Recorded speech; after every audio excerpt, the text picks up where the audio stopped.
Moco Buku Channel.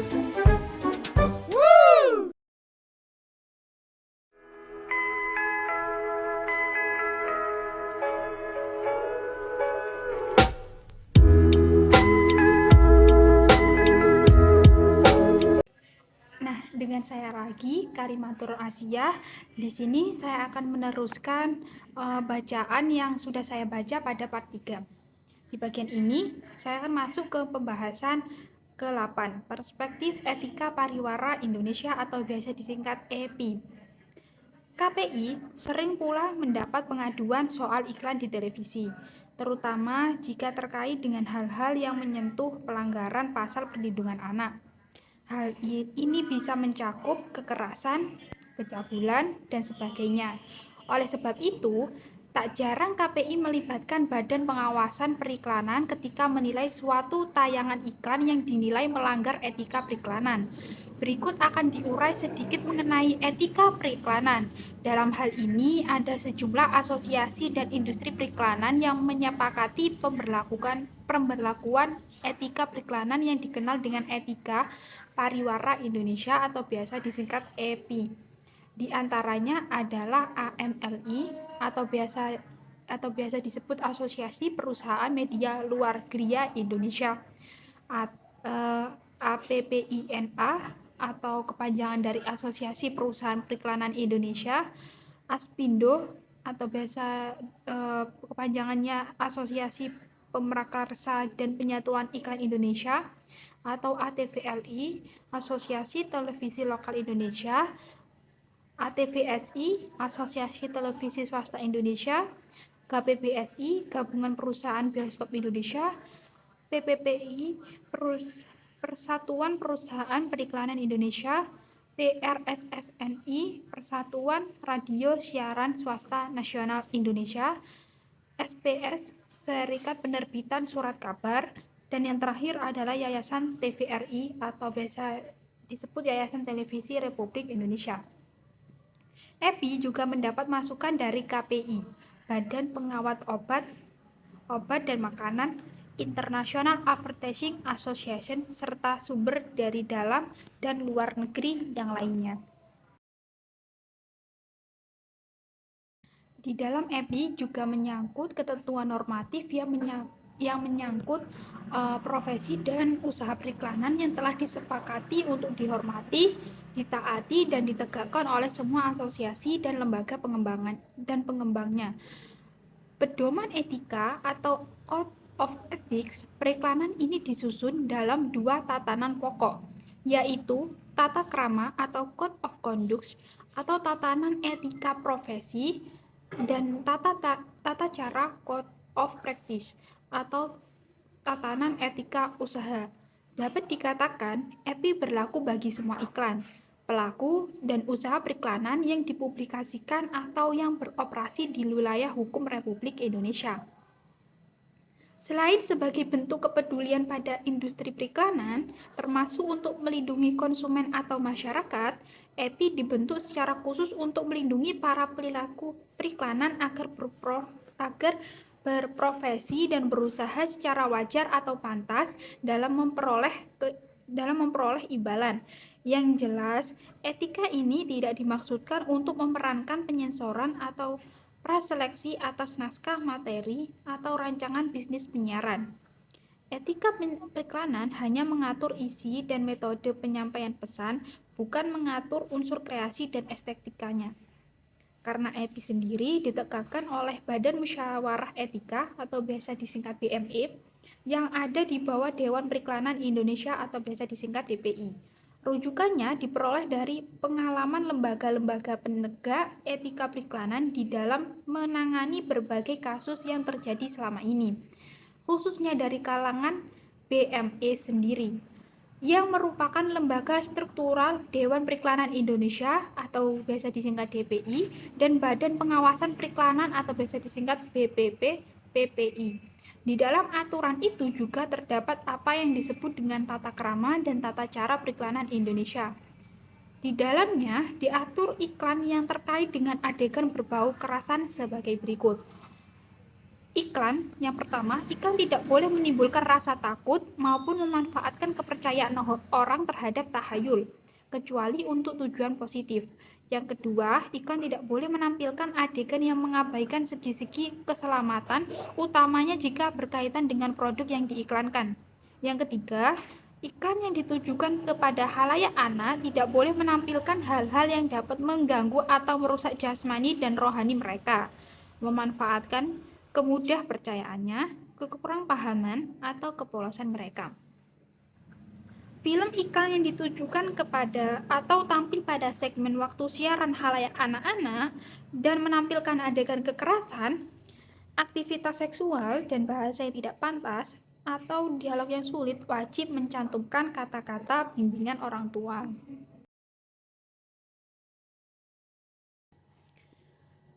Iklan tidak boleh memperlihatkan anak-anak dalam adegan-adegan yang berbahaya, menyesatkan, atau tidak pantas dilakukan oleh anak-anak. Iklan tidak boleh bertentangan atau membiaskan kesetaraan hak gender dalam segala aspek kehidupan sehari-hari. Hal ini mencakup kekerasan dan pengendalian bahwa tidak boleh terdapat penggambaran kekerasan atau pengendalian oleh pria terhadap wanita ataupun sebaliknya oleh wanita terhadap pria. Iklan tidak boleh menampilkan perlakuan yang tidak pantas terhadap hewan, utamanya dari spesies yang dilindungi dan hewan peliharaan. Suatu tokoh animasi juga tidak boleh ditampilkan secara menakutkan atau menjijikkan secara berlebihan. Iklan juga yang ditayangkan di radio dan televisi juga memiliki batasan untuk iklan produk rokok dan produk khusus dewasa hanya boleh disiarkan mulai pukul 21.30 sampai 05.00 waktu setempat. Iklan yang menampilkan dramatisasi dan berbahaya wajib mencantumkan kata adegan ini didramatisasi dan atau adegan berbahaya jangan ditiru. Iklan radio yang menggunakan suara menjijikan atau mengerikan hanya boleh disiarkan kepada khalayak dan pada waktu yang sesuai. Berkenaan dengan gambaran beberapa regulasi di atas, tetap saja Undang-Undang Penyiaran harus lex specialis karena mengatur frekuensi sebagai ranah publik. Sehingga undang-undang yang terkait dengan perseroan terbatas, misalnya, harus tunduk pada Undang-Undang Penyiaran, yakni khusus pada perseroan terbatas yang bergerak di bidang penyiaran, seperti masalah pengaturan kepemilikan dan pengambilan saham. Demikian pula undang-undang yang berkaitan dengan peran politik di media harus tunduk pula pada Undang-Undang Penyiaran. Itu sebabnya di dalam usulan RUU atau rancangan Undang-Undang Penyiaran, materi tersebut harus diatur secara rinci di dalam substansi pengaturan Undang-Undang Penyiaran. Hal ini dimaksudkan agar terdapat efektivitas pengaturan khusus pada penyiaran yang terkait dengan pemanfaatan ranah publik. Lagi pula agar tidak bertabrakan dengan otoritas undang-undang yang lainnya. Masuk kepada bab berikutnya mengenai sanksi pelanggaran hukum penyiaran. Tujuan dijatuhkannya sanksi pada hakikatnya untuk memelihara keseimbangan tatanan penyiaran dan melindungi kepentingan masyarakat atau publik yang terganggu oleh pelanggaran-pelanggaran kaidah Undang-Undang Penyiaran, Peraturan Pemerintah, dan P3SPS. Muatan sanksi tersebut tidak hanya bersifat menghukum atau suatu bentuk formalisme hukum atau legal formalis semata, namun harus mampu memberikan kepastian arah atau direksionali sistem penyiaran, memelihara upaya pencarian legitimisasi yang mendalam atau legitimasi in depth, serta pentingnya penerapan pengaturan penyiaran dalam konteks semangat, nafas, dan tujuan Undang-Undang Penyiaran. Oleh karena itu, apabila dipelajari muatan materinya, Peraturan KPI tentang pedoman perilaku penyiaran dapat dipahami sebagai kaidah hukum yang bersifat umum atau normatif dan distributif, yaitu mengatur, membebani kewajiban dan hak kepada lembaga penyiaran serta kepada publik untuk melakukan pengawasan sistem penyiaran, atau kaidah hukum yang lebih bersifat lex imperfecta atau tanpa mencantumkan sanksi dan berdimensi etik. Sementara itu, peraturan KPI tentang standar program siaran, muatan materi pengaturannya lebih berfokus pada batasan-batasan mana saja yang boleh dan tidak boleh ditayangkan pada suatu program siaran, dilengkapi dengan ketentuan tentang sanksi administrasi. Secara teoretis, sanksi ini merupakan reaksi akibat atau konsekuensi pelanggaran kaidah hukum maupun kaidah sosial.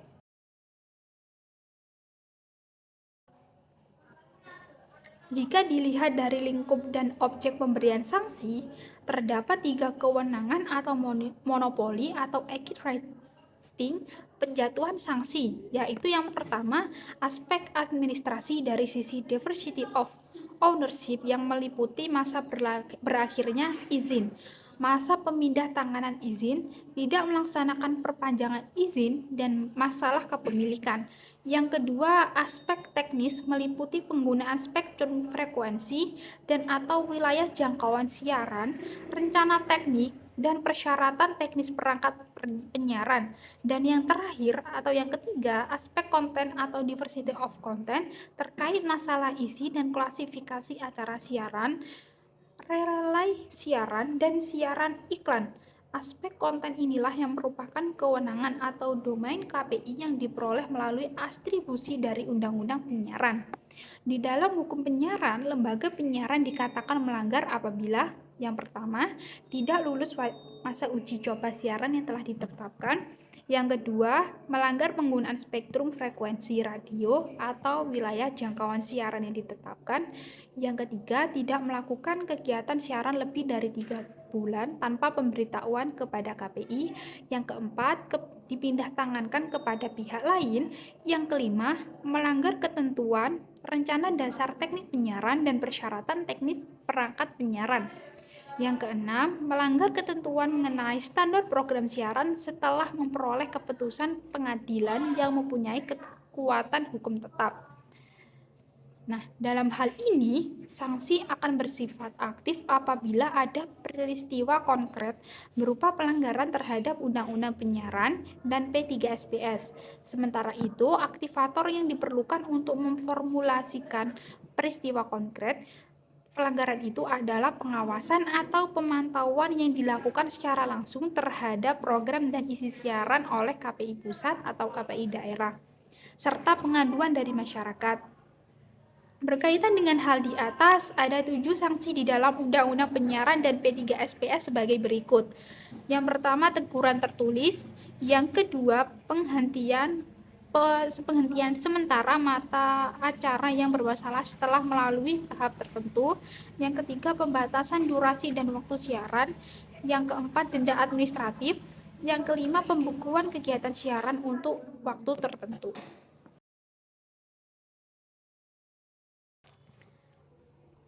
Dalam kaidah standar program siaran, KPI menjatuhkan sanksi administrasi berupa pertama, teguran tertulis pada bab 101 bagian pertama pasal 79 ayat 1. Yang kedua, peningkatan sanksi administrasi dari bentuk teguran tertulis mengarah pada penjatuhan sanksi sebagaimana dimaksudkan SPS pasal 80 ayat 1, 2, dan 3 mengenai penghentian sementara, kemudian pasal 81 sampai 84 tentang sanksi denda.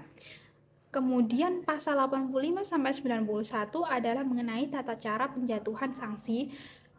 Konfigurasi dalam struktur pengaturan dan proses penjatuhan sanksi administrasi dalam persoalan konten tampak menempatkan posisi KPI pertama sebagai lembaga yang moralitas kelembagaannya diukur dari integritasnya terhadap pelaksanaan, penegakan, dan pemaksaan terhadap ketaatan lembaga penyiaran terhadap Undang-Undang Penyiaran, peraturan pemerintah, peraturan KPI atau P3SPS, Yang kedua, sebagai lembaga yang menghormati hak jawab lembaga penyiaran melalui instrumen atau metode klarifikasi media atau court dispute resolution. Yang ketiga, fasilitasi pencapaian persetujuan kompetensi kognitif bagi lembaga penyiaran dalam kerangka memelihara kualitas dirinya sendiri sebagai penyelenggara penyiaran atau self-preserving consent.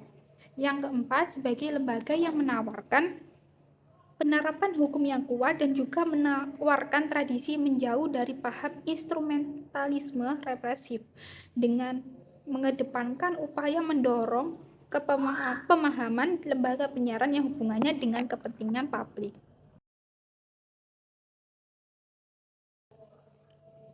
Yang kelima, lembaga yang mempunyai sensitivitas terhadap kuatnya media penyiaran karena teknologi tinggi tetapi tetap lemah karena antropologi kultural dan sensitif terhadap persaingan bisnis penyiaran.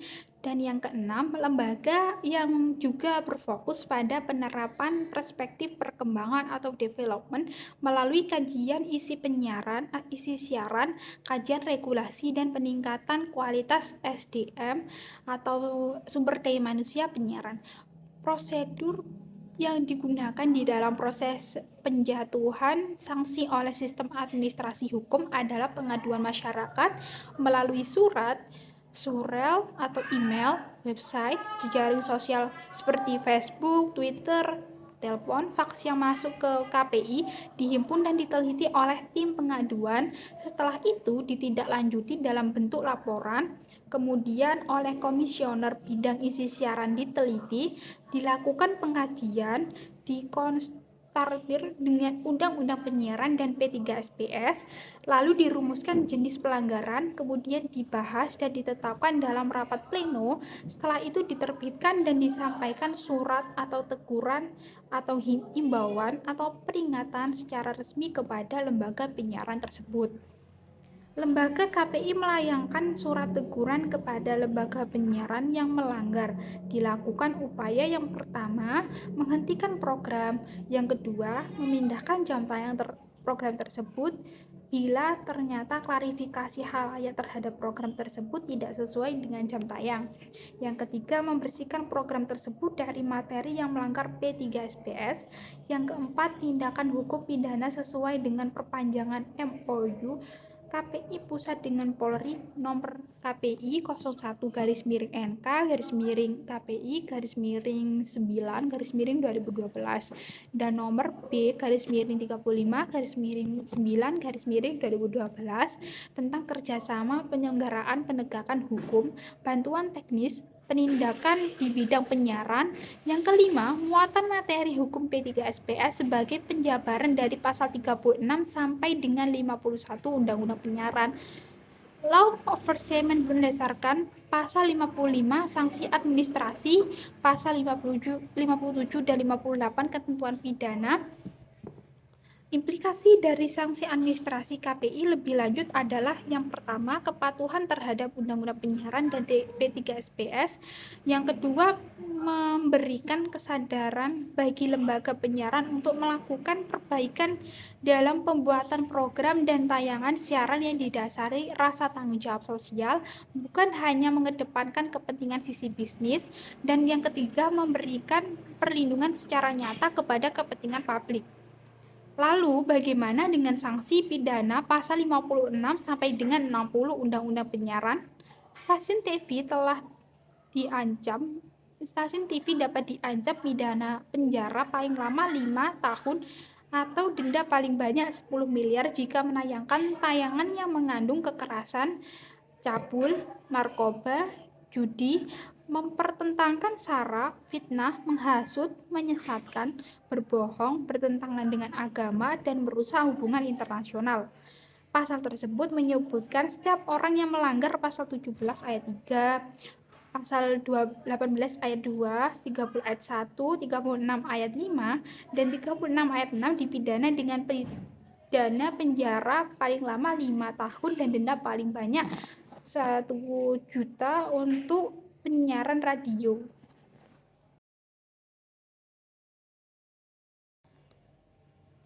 Setiap orang yang melanggar pasal 18 ayat 1, 33 ayat 1, 34 ayat 1, dan 46 ayat 3 dipidana dengan pidana penjara paling lama 2 tahun atau denda paling banyak 500 miliar untuk penyiaran radio, dan dengan dipidana penjara paling lama 2 tahun dipidana dengan pidana penjara paling 2 tahun atau denda paling banyak 5 miliar 5 miliar untuk penyiaran televisi. Pasal 58 Undang-Undang Penyiaran.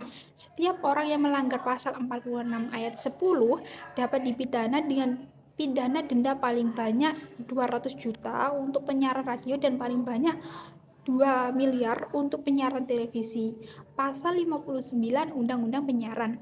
Oleh karena itu, jika terjadi pelanggaran berat di bidang penyiaran, ada suatu mekanisme hukum yang dilakukan melalui persidangan yang melibatkan aparat atau kepolisian sebagai berikut.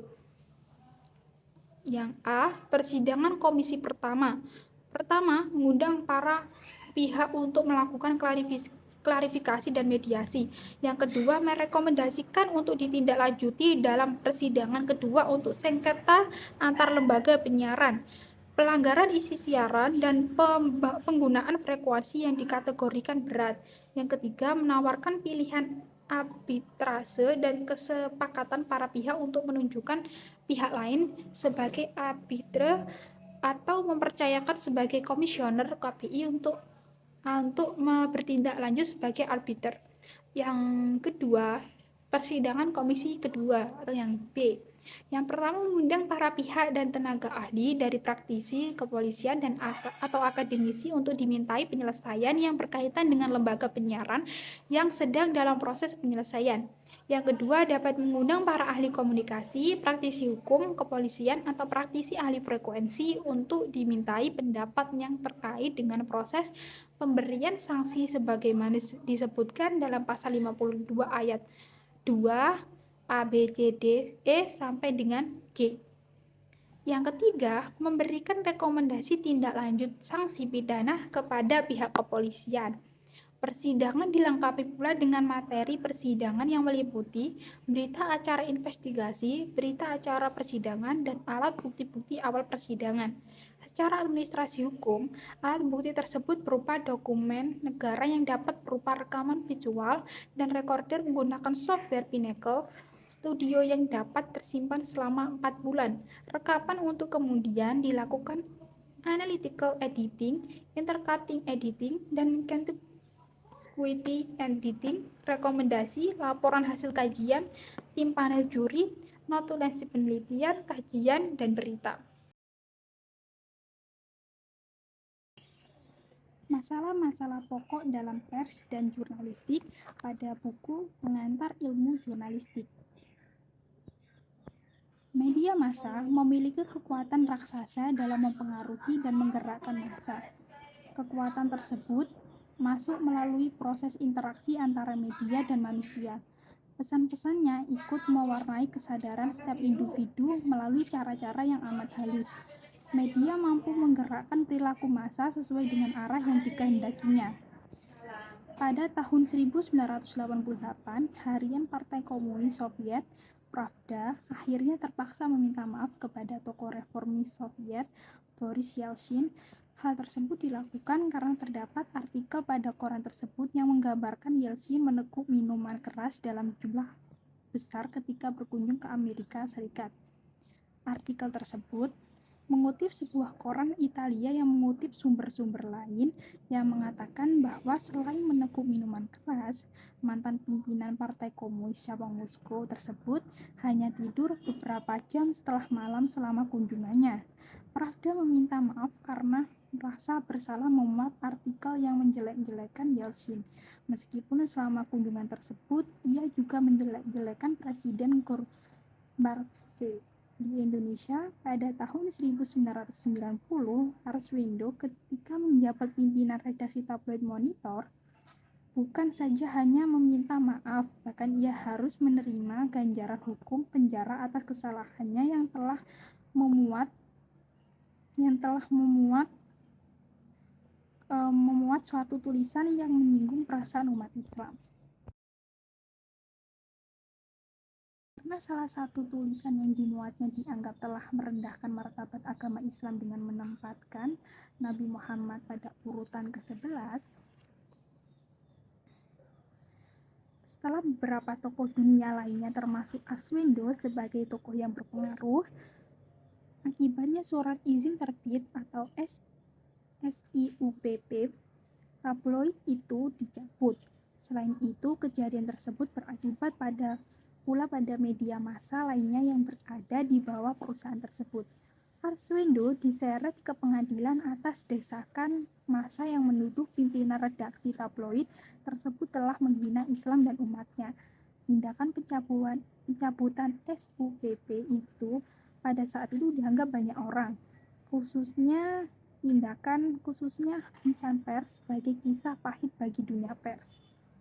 Tulisan itu tidak bermaksud mengungkap, mengomentari, atau memperpanjang kisah Pravda dan Monitor. Pravda dan Monitor menjadi penting dibahas hanya untuk menunjukkan sekurang-kurangnya dua hal. Pertama, media massa memiliki kekuatan raksasa dalam mempengaruhi dan menggerakkan massa. Kekuatan tersebut masuk melalui proses interaksi antara media dan manusia. Pesan-pesannya ikut mewarnai kesadaran setiap individu melalui cara-cara yang amat halus. Media massa mampu menggerakkan perilaku massa sesuai dengan arah yang dikehendakinya karena kehalustajamannya. Jalaluddin Rahmat melukiskan ibarat seorang pasien yang tidak bisa apa-apa setelah dimasukkan sejenis jarum melalui jarum kecil ke dalam tubuhnya.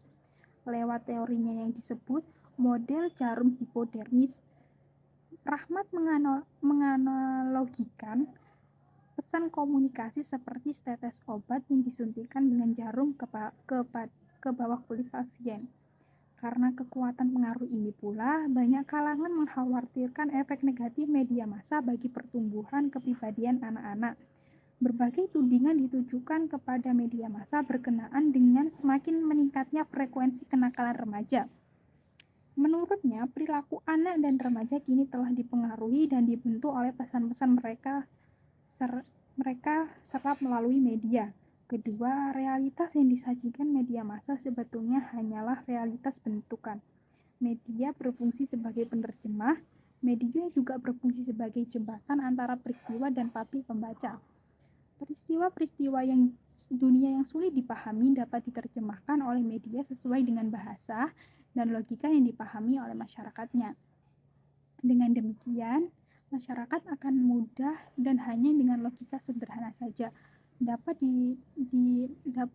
menangkap setiap pesan komunikasi yang sulit dipahami karena kekuatannya sebagai alat penerjemah.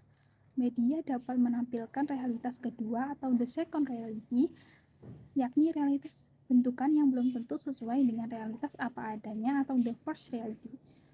Film, televisi, radio, teater, dan komik merupakan media yang dapat menampilkan situasi sosial tertentu di luar situasi yang sebenarnya.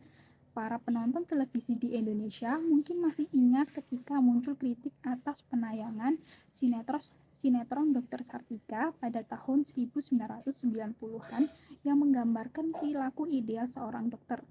Kritik itu muncul karena gambaran yang ditampilkan dianggap terlalu berbeda dari kenyataan dokter yang sesungguhnya.